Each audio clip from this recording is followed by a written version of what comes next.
What's going on, y'all? Here we got another one. Got another pistol review. Today we're going to review briefly the Taurus G3 pistol, chambered in 9mm. She's clear. So comes with the standard things, the lock. This one didn't come with a cleaning rod in it. It just came with a lock. The standard stuff, the instruction manual comes with two magazines. One 15 round kind of flush fitting magazine, and it also comes with a 17 round magazine with the sleeve. It comes with the sleeve right there attached to it, so you get a longer grip. Really not much of a difference, just a little bit. It just gives you the extra 2 rounds at the bottom. But yeah, sits flush when it has the 15 rounder in there. So let's get the box out the way.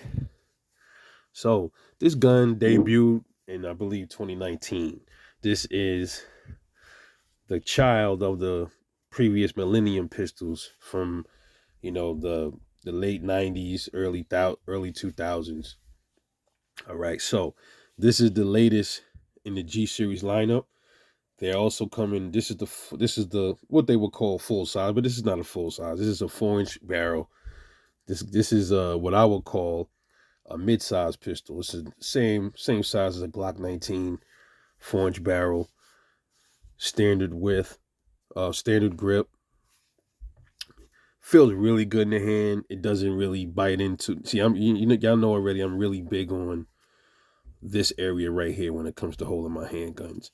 Even the Glock sometimes feels, the Gen 3s at least, feels a little uncomfortable. Even though the 19 is my favorite pistol, it's just not as comfortable as other pistols would be. This one is pretty good. Doesn't really bother you right here.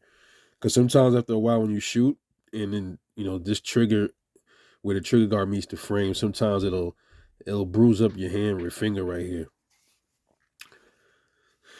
Comes in 2 colors, all black, stainless. I've never seen any other colors. Pretty solid. One thing I don't like is the freaking overdoing of the serial numbers, man. One there, 2 right there. I mean, what's the point of that, dude? I mean, on the smaller ones, there is no serial right here. I mean, they overdoing it with the serial numbers, man. You get black regular combat sights, front white as usual. Serrations at the front here, different from the G2. And I have a G2C actually, so I'm going to just give y'all a quick rundown. I don't have there's no G2. There's only a G2C. So this is the G3 and they have a G3C. So by comparison, this is the G2C right here. A little bit of differences when it comes to the slide, the way they cut the slide in the front. Serrations are not on the G2C. The sights on the G2C, they have white dot in the back. They got rid of the white dots in the G3 series. At the top here, as you see, the G2C on the right has a loaded chamber indicator right here. They don't have that on the G3. They eliminated it, and they just have a window cut into the barrel, that little hole.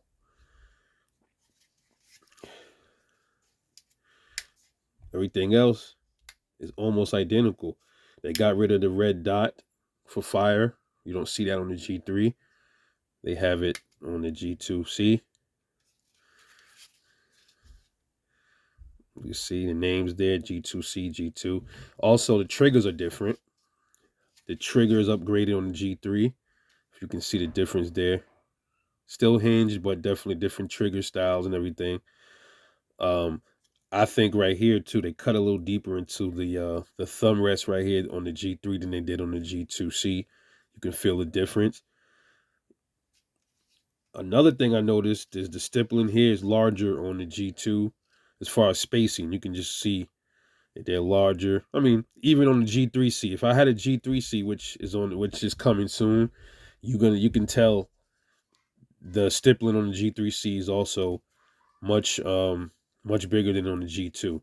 See, that's really basically if there was a G2 to compare to the G3, you would see there's only minimal differences. And also, they did change the magazine release. The magazine release is, to me, uh, it's not much of a real difference.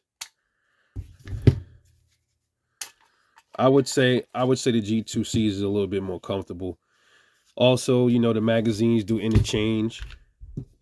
You can put the 17 round magazine in the G2C and the 15 round mag in the G2C as well.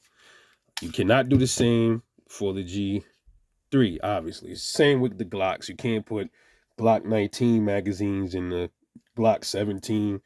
You can't put Glock 26 mags inside of a Glock 19. You know how that go. So the dimensions is a 4-inch barrel. 4-inch barrel. Length is about 7 inches. Got the height at about 5.2 inches. Width about an inch wide. And the weight, I'm gonna pull out the trusty old Rebel scale. Let's see if she works for us today. Weight with the unloaded mag. We talking 1 pound and 9 ounces. Okay, so that's about 25 ounces. Okay, so not heavy at all. Pretty good for it to be unloaded, but loaded, is going to be substantially. It's going to weigh substantially more.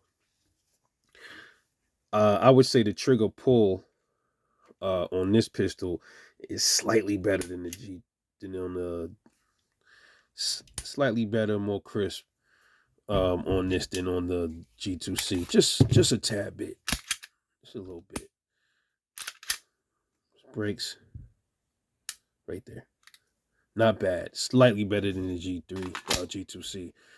Far as it how it feels in the hand, everything lines up perfect. I love when guns put these the finger rest there for your pad or your index finger. I love that. Also comes with the accessory rail. The price of this gun, man, you can find this low end going for about $260 to up to $300 for the Toro version. The Toro version has the cutout right here, so you can put optics.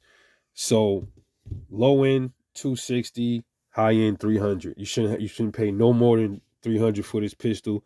You probably can even find the Turo versions for a little cheaper than $300. Okay.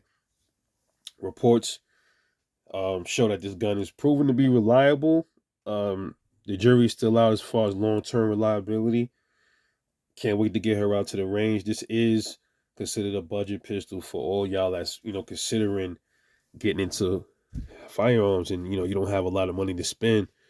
Um, the G series are definitely steps up from the old millenniums.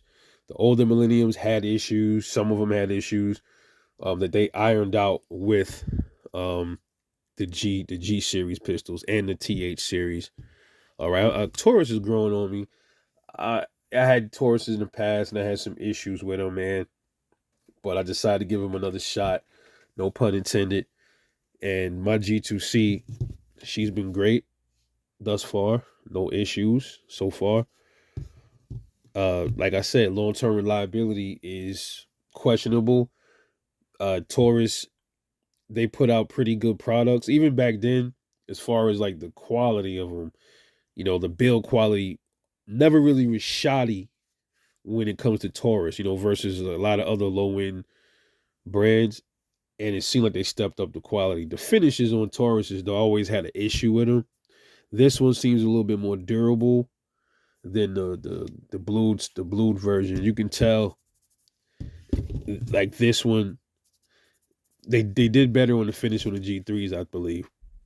I have to get a G3C to see if it's any different. They did a lot better with the finish. I can tell versus this one's more of a matte chalky material, scratch easier. Not the same with the G3, man. Very beautiful pistol. Well balanced. Seems a bit top, like heavier towards the front, but I love it. feels more comfortable than the Glock 19. Man, this is a compact, and it seems like the Gen 3 Glock. A lot of people complain about the grips, man. I mean, I totally understand, and it's still my favorite gun because it's been so reliable over all these years. So it's hard to go against the Glock, but all these newer pistols that's in the same size category, it just feel much more comfortable, man. Much more comfortable, and this one right here is going to be a joy to shoot. Can't wait to get her out. So that is my review of the Taurus Model G3. Hope you enjoyed the video. Thanks for watching, Rebel Shooter. I'll catch y'all later on the next one, and I'm off this. Peace.